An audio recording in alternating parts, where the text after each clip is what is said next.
वेगवेगळ्या पक्षातल्या दोन मित्रांची पत्रात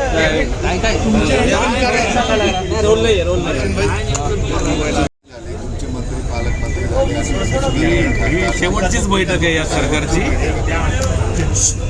लोकशाहीमध्ये कुठल्याही प्रकारचा शेवट नसतो, त्याच्यामुळं असं कुणाला शेवट वगैरे बैठक म्हणू नये. आपण म्हणले त्याच्यात आपण दुरुस्ती करून घेऊ. म्हणजे तुमचा मित्र परत पालकमंत्री होणार असं त्यांना म्हणायचं आहे.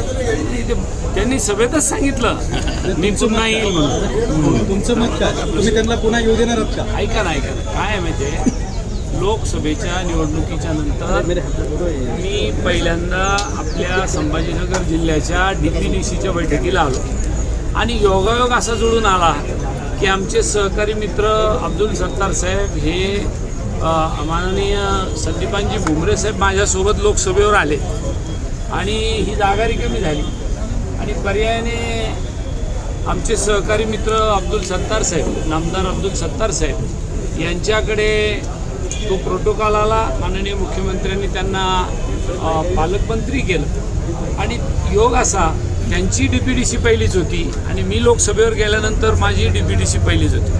त्याच्यामुळे या DPDCमध्ये ज्या लोककल्याणकारी योजना आहेत त्या योजनेचा आढावा घेण्यात आला, काय कामं चालली त्याचा आढावा घेण्यात आला आणि नव्याने काय कामं करायची आहे त्या संदर्भातला विषय या बैठकीने विशेषतेने घेण्यात आला आणि त्या बैठकीचा निश्चितपणाने आपल्या जिल्ह्यातल्या मंडळीला चांगला फायदा होईल एवढं मला आपल्याला सांगितलं. आतापर्यंत असं होतं की ते सत्ताधारी पालकमंत्री असल्यानंतर काँग्रेसचे नेते बऱ्याचदा नाराज असायचे. आता तुम्ही काँग्रेसचे खासदार. नाही, नाराजीचा प्रश्न कधी येतो की ज्या वेळेला आपल्या भागातले कामं झाले नाही तेव्हा. आता मी 70 बैला पेपर दिले, माझे कामं ते करणार आहे, ते मला म्हणले मी तुमचे सगळे कामं करून टाकतो, काही अडचण नाही. त्याच्यामुळे नाराज कशाला व्हायचं? त्यांनी तुमचं मोठं काम केलेलं त्यामुळे विरोधाचं नाही. मोठं काम लहान काम बघा हे मतदार राजा करत असतो. कोणाला मोठं करायचं कोणाला लहान करायचं हे मतदार राजाच्या हातात आहे. एवढं वाईट भूमिका तुम्ही आतापर्यंत नाही घेतली. वाईट म्हणजे मला नाही कळलं. माहिती म्हणजे गेल्या 4.5 वर्षामध्ये असं वाटतं की तुम्ही सत्ताधारी आम्ही विरोधी पक्षामध्ये त्यावेळेला होतो, आजही आहे. परंतु ज्या व्यासपीठावर जाऊन आपल्याला लोकांची प्रश्न सोडून घ्यायचे असतात तिथे आम्ही तुम्हाला असं तुमची अशी इच्छा आहे का आम्ही त्या व्यासपीठावर सुद्धा एकमेकाच्या समोर भांडणच करावे? मग सिल्लोडमध्ये काँग्रेस सरेंडर करणार आहे का? बघा, तुम्ही परत वेगळ्या विषयावर न्यायला लागले. DPDCमध्ये विकास कामामध्ये वेगळा विषय आहे आणि राजकारणामध्ये ज्या वेळेला त्या मतदारसंघामध्ये आपापल्या पक्षाचे उमेदवार लढवायचं काम पडेल त्यावेळेला निश्चितपणाने आम्ही त्यांच्या विरोधात.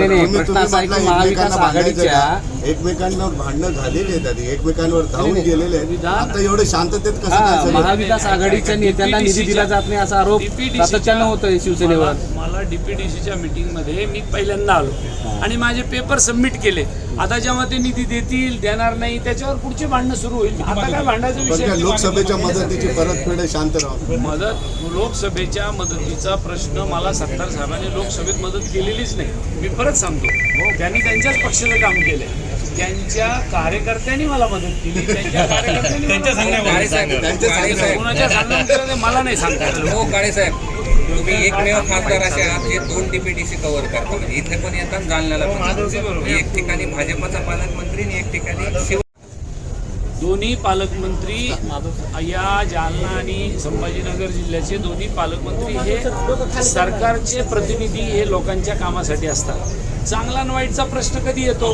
काम करणारा पालकमंत्री कोणता आहे तुमचा दोन्हीपैकी एक? ऐका ना, पालकमंत्री काम करणारे दोघेही आहे, परंतु जेव्हा आम्ही काम सांगू आणि ते काम करणार नाही तेव्हा ते ठरवलं जाईल. आज तुम्ही पहिल्या बैठकीत सगळे शेवटच्या बैठकीचे प्रश्न विचारा. ही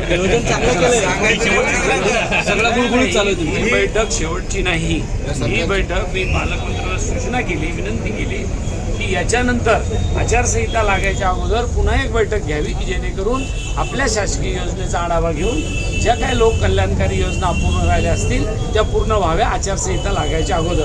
आणि मला तुम्ही ज्या मूळ प्रश्नाला बगल देऊ लागले, तुम्हाला जे प्रश्न पाहिजे होते बातमी द्यायला तेवढ्यावरच बोलू नका. या जिल्ह्याचा सगळ्यात महत्त्वाचा प्रश्न होता तो म्हणजे कन्नड घाटाचा. नॅशनल हायवेचा या विषयावर आम्ही एकत्रित आलो आणि त्यांना सांगितलं की आपल्याला पालकमंत्र्याच्या सोबत आम्ही सगळेजण केंद्रातल्या मंत्री गडकरी साहेबांच्याकडे जाऊन आपल्या राज्याचा आपल्या जिल्ह्याचा जो कन्नडचा प्रश्न आहे त्याचं काय करायचं आहे त्याच्यावर या बैठकीमध्ये उहापोह झाला. जरी कोर्ट कचेऱ्या झाल्या असल्या तरी शेवटी शासनाला त्याच्यातून काही ना काही मार्ग काढला पाहिजे. आजच्या मितीला तो घाट बंद आहे, वाहतूक दुसऱ्या बाजूने वळवली जाते. आपल्या जिल्ह्यातल्या अनेक भागाच्या अनेक लोकांच्या व्यापाऱ्याचे शेतकऱ्यांचं नुकसान होतं म्हणून त्या विषयावर सुद्धा आम्ही एकत्र येण्याची भूमिका घेतलेली आहे. असे अनेक प्रश्न आहेत त्याच्यावर आम्ही